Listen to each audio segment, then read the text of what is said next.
Hello everyone, hope you are all doing well and you are all safe.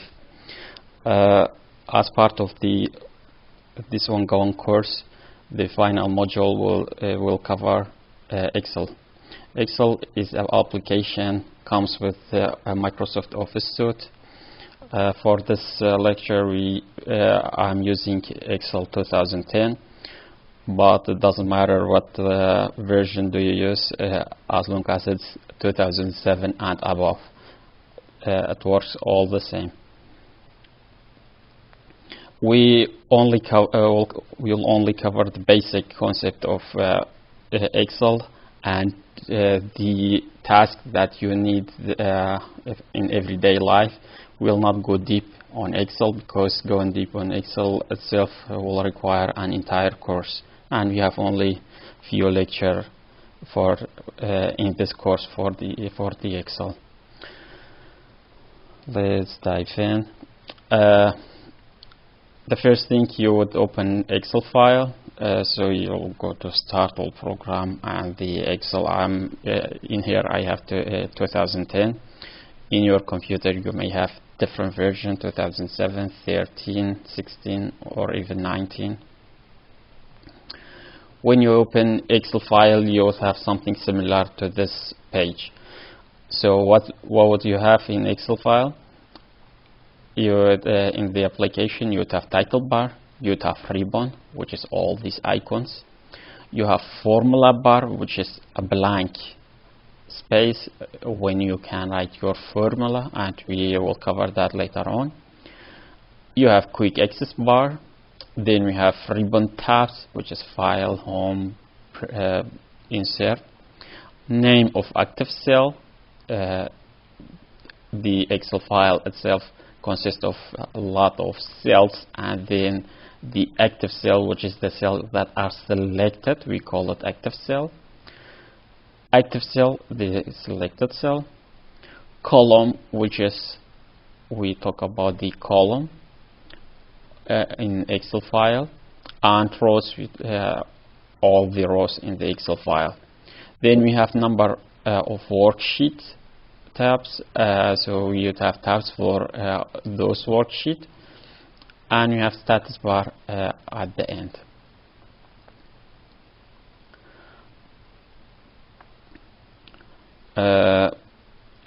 So let me open the Excel file itself, so that will make it that will be much easier.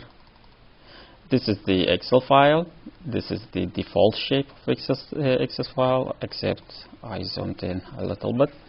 So you'd have something similar to this one. These are columns. These are rows. These blank space called cells.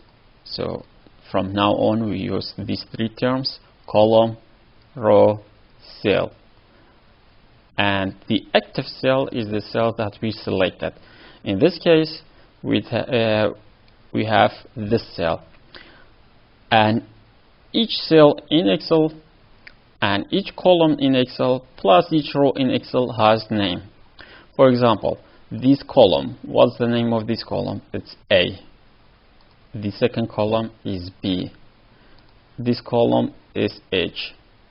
So column has letters, and then when you have more than after C, what will come? Double A, AB, AC, when you need more than 26 column, in case you need it. Then you have row. Unlike the column, row has numbers. So row number 1, row number 2, row number 6, row number 9, row number 22. So likewise for the rest of rows. Cell, okay, where is the name of cell?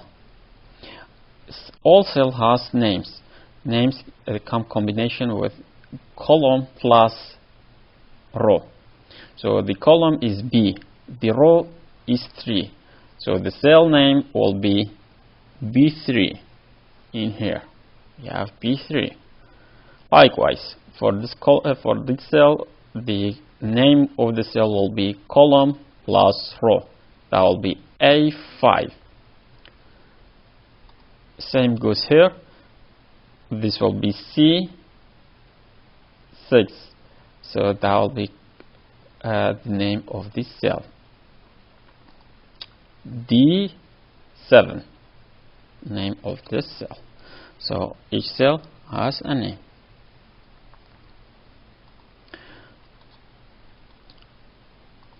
How we can go from one cell to another? If you are in this cell, you can always use mouse and your cursor. When you want to select this cell, you'll just left click on that cell, and that cell will be selected. Or click in here, or click on this cell, C2. And if you want to select an entire column, you will click on the name of column, like D or like B. Or if you want to select entire row, you will click on row number 2, number 7, number 9. And if you want multiple cells, you can always select the first one, press the left click on your mouse, then drag your cursor and select as many row and columns cells as you want. These are how you select them. Zoom, how you zoom the cells. Sometimes maybe if I go to 100, which is default value, that will be the cell will be the font will be small and maybe unreadable to someone who has some issue with his eyes. So what you do, you would have zoom in the end section in here, and you'd have what? Plus minus. So you increase and decrease zoom. And then if you want custom range, you'll just click this one and you would have custom range. I will say 100, no, that's so much, 150. So now it's 1.5 times bigger than the original size. So now it's readable and easier to read. Minimizing, restoring the ribbon, we covered that in both PowerPoint and Word. I will just go quickly. So you'd have something when you don't want to have this in here, you'd have minimize the ribbon. That will just disappear.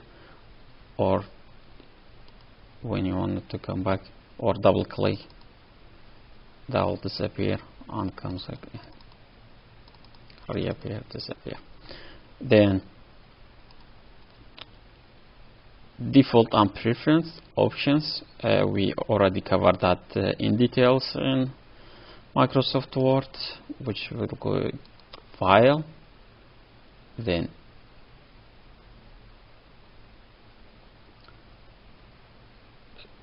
where's that? Options in here. Okay, then you would have option, and you can change whatever you want, like the font, like the language, like the formula, whatever comes to your mind. All changes can be found in here. So whatever you want, you can find in here: general, formula, proofing, save, language, advanced. So everything goes here in Excel. Getting help, entering and deleting data, that's important. So as we already seen, we already populated one cell with some data. When you want to enter some data, the first thing you have to select the cell. So if I want to enter something in this cell, I will select the cell, then go to my keyboard and type something like hello world. So like this way. It's important that you know only the cell that you select will and the thing that you type will go to that cell. For example, if I have multiple cells selected, now I want to say to type something, so anything that I type will go only to one cell, which is the first cell.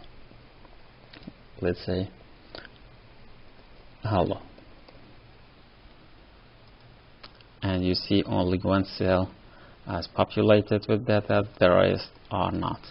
So only one cell at a time can be populated. It's true that you can copy and paste multiple cells at the same time, but entering from keyboard, you enter value for one cell per time, at a time. Deleting. If I want to delete this column, or this cell, or this cell, or this row. When I want to delete a column, I'll select the entire column, then right click and simply say delete. So the entire column will be gone. Same goes for cell. I want to delete this cell. So this row, I'll select the row by clicking on the row number. I'll select the row and then right click and say delete. So it's simple as that. You delete a row or column. You can delete cell itself, but it's not good practice since you would have to deal with some issues regarding the naming and the appearance of the other cells as well. So it's always good practice to only delete cell, delete column and rows, not cell themselves. Inserting new cells or new rows. When I have let's say some data first.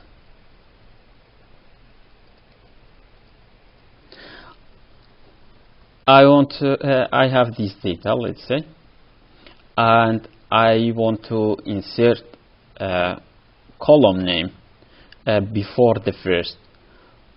So I have to insert a row. What do I do in here? I select the row, which is 1, and simply say insert.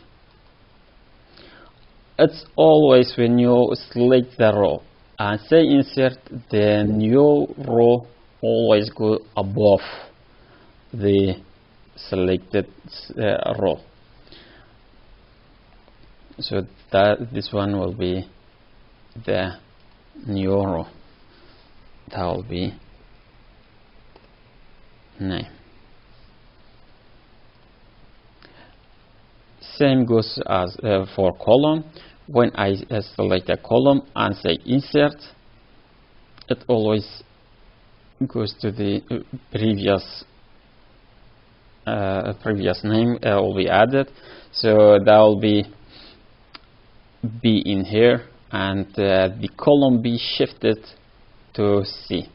So and everything else is shifted by one column. And same simple as inserting arrow in the first place. When you finish from the Excel file, you would simply save the work that you have done. And how would you do that? You'll go to File, Save, or Save As. Both work the same. because it's the first time. So I go to save, I select a place and say, and I choose the name for my file. The default name will be book something, book 1 in here. So I'll simply say save, and my file will be saved. Then when I close, I simply go to file, exit, or I'll simply close from this button. Thank you.